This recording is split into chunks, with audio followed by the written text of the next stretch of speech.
Hi, everybody. I'm really excited. I'm actually here today with Republican presidential, I guess, not nominee yet, but you're working on it, Matt Matern. And he's in New Hampshire right now, and he's vying for the primary and going up some pretty heavy hitters. And so we're talking with him today just to kind of get a gist of what he's about and see if he's up for the challenge. And I think he might be. So Matt, tell us a little bit about your platform, what you intend to do, and we'll dig into some of the dirty details here in a second. I've been a litigator.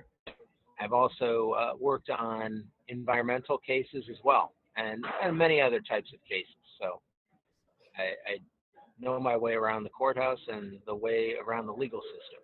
Yeah, I noticed in doing a little bit of research on you that you're a practicing attorney and you have a law firm. And how do you think that will transition into being a good leader for the country?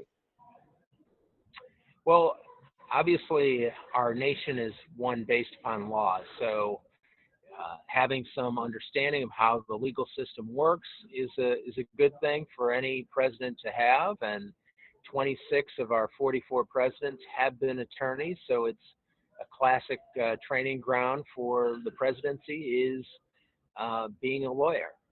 So I've also been a small business person.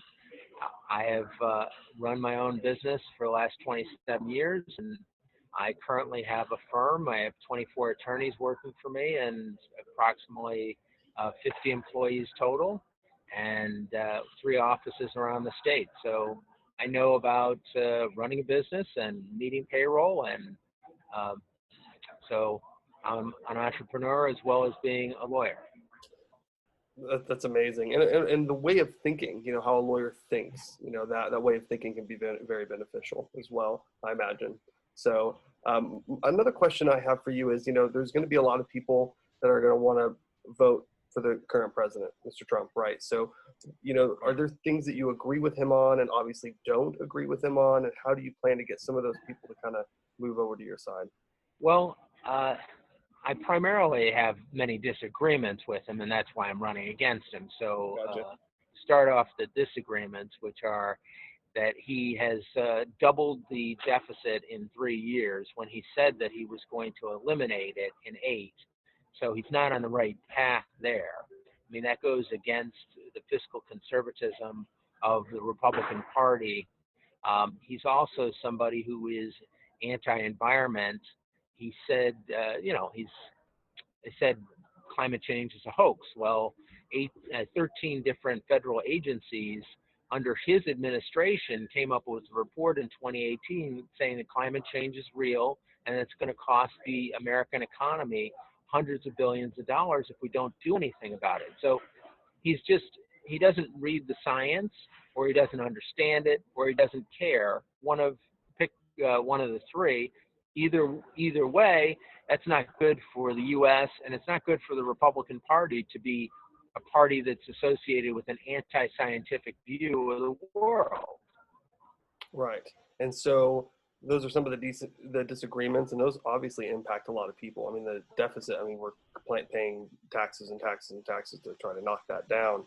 What are some of the things, maybe not agree with him personally on, but are there anything that you kind of agree with where the economy has gone, where the country has gone in the last 4 years to maybe help some of those people transition? Because I know some of those critics are going to be the people that already are in your party, but support him. Is there some ground? Well, I'd say one area that he has made some moves on that I agree with is regarding China and confronting China on the trade policies. The problem is that I think he's had a wrong-headed approach to China, and he has not conducted an effective negotiation. He hasn't gotten a great trade deal. He's been banging on China for a few years, and he still doesn't have a good deal.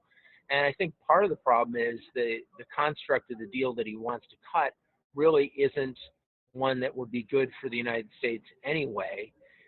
One of the things that I have as a proposal is that we should be treating China and other countries and putting tariffs on them if they don't meet the same standards environmentally as U.S. companies. And the reasoning behind that is that it is unfair competition to our companies if they are meeting the U.S. environmental standards and regulations and the costs that requires, and these other countries and companies are not meeting those standards, so they can produce the goods more cheaply, and they flood our markets with cheap goods, putting our manufacturers out of business and our workers out of jobs.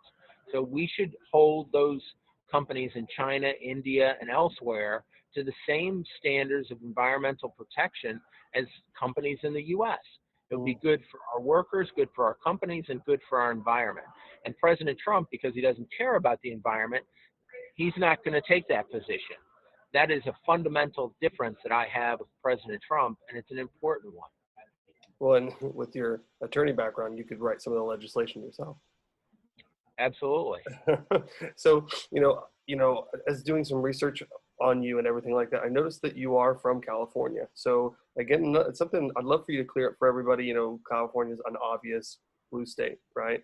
So why don't you clear up for everybody what makes you such a strong candidate coming out of there? Because there's going to be a lot of questions about that.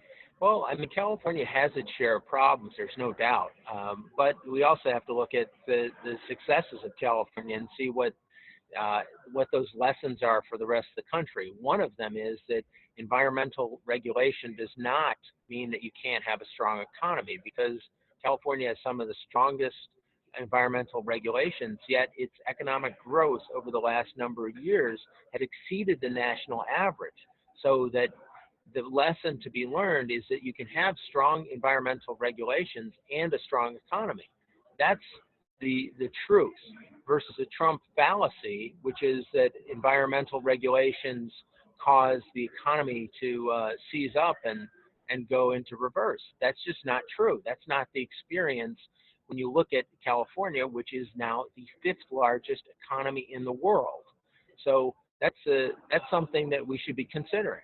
I think, as far as immigration policy, you look at back in 1994, Governor Pete Wilson had a very anti-immigrant message.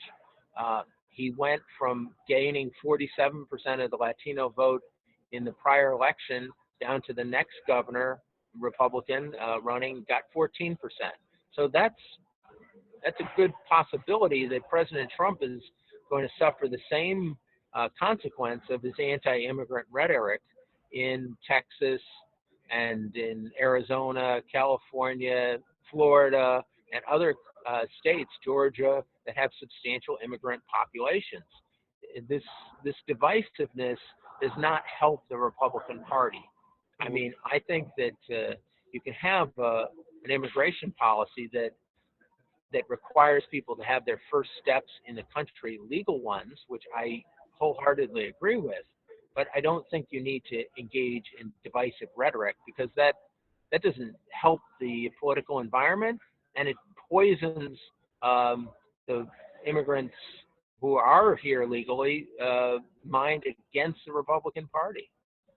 So I'm going to give you a few minutes here to sort of riff on some things that you're passionate about as you near this, hopeful position here. So if you were to, let's do a hypothetical, if you were to make it in to the White House, or even just make the primary, what are some things about America, about the people, about, the state that you're from, the states that you've seen in your travels? What makes you passionate about serving the American people?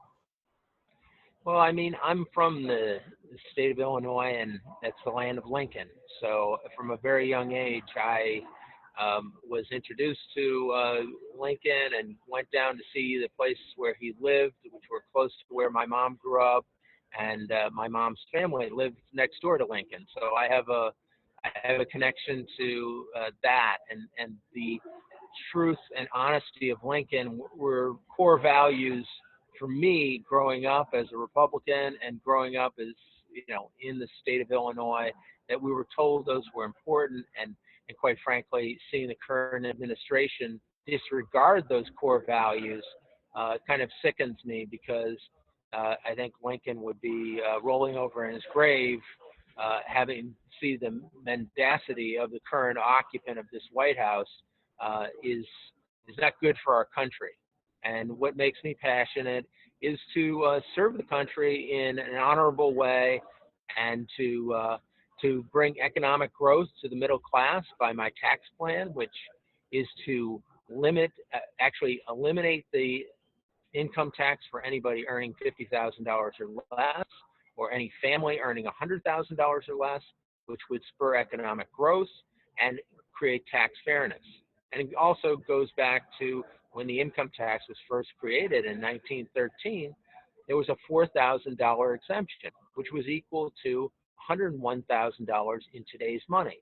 So the income tax, when it was first created, was not created to hit working class people and middle income people. It was designed to hit people who had already achieved a certain level of success. And we should go back to that model, because we need to have working Americans in better financial status, because many of them don't have any savings. We should encourage them to have savings and have investments and buy houses. That's going to be good for economic growth, and it's going to be good for our democracy. Good. And so, what are some things that you're hearing while you're out on the campaign trail? What are some people? What are people talking to you about? Give us some ground level. I'm hearing a lot that a lot of people are happy that I'm challenging President Trump. They come up to me and say, "I'm happy that you're challenging him. I'm upset with what he's doing." So that's a common theme. Another common theme is that many fiscal conservatives in New Hampshire and around the country are upset with what he is doing, and they're happy with my emphasis on cutting the deficit, cutting the debt. So those are things that are near and dear to their hearts. I'm hearing from voters that they are happy with my environmental stance, that I'm for limiting carbon emissions so that we can have a healthier environment. So those are some of the things I'm hearing. Well, it also seems like you're more right of center. Is that more accurate? That's correct. I mean, I'm a bridge builder, so I want to build bridges between the right and the right of center to the other side, so that we can solve our problems. I mean, I think 70% of our country is close to the center, and 15% on either side are the wings, and the wings are kind of controlling both parties.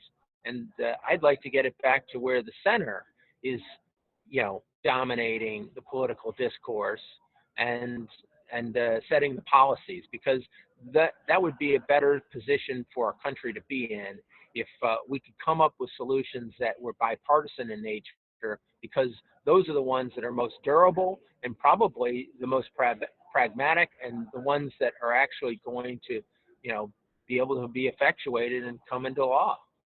I think bipartisanship is something that's starting to be lost. It's really divided, as you said. So as a final question, and I'll let you get to your afternoon, because I know you got like two more events today, I think. Yeah, let me ask you this one last question. When or if elected, what would be your way of going in and helping to bring that partisanship back together? Well, I think we would start with the people that are already doing it. There's a problem solver caucus, which has about 48 members in it that are 24 Republicans and 24 Democrats. So we'd start with reaching out to those members and seeing if we could build on what they've been doing. And I would reach out to both sides of the aisle and see if we can come to some reasonable compromises on the biggest issues that face us, one of them being taxes for the middle class. And I think that given that 60% or more of the American electorate makes less than $100,000 a year, we'd have a fair amount of support from both Democrats and Republicans to cut these taxes and get a real groundswell of support on both sides of the aisle to give tax relief to the middle class. So those are some of the things that I would do right off the bat. Sounds great. Well, good luck today. Safe travels. Thank you. You're Thank very you. welcome. And we'll give you some updates when this is put out live, and we'll be watching to see what happens with your campaign. Thank you Okay. so much. Well, definitely have your viewers check us out on the web, Matern2020.com, and check out our Facebook page. And if they would like to, we've got some events on calendar, so check out that, and we'd love to get their support and earn their vote. Definitely. Yes. Thank you so much. Thanks for all the hard work. Thank you. Appreciate it.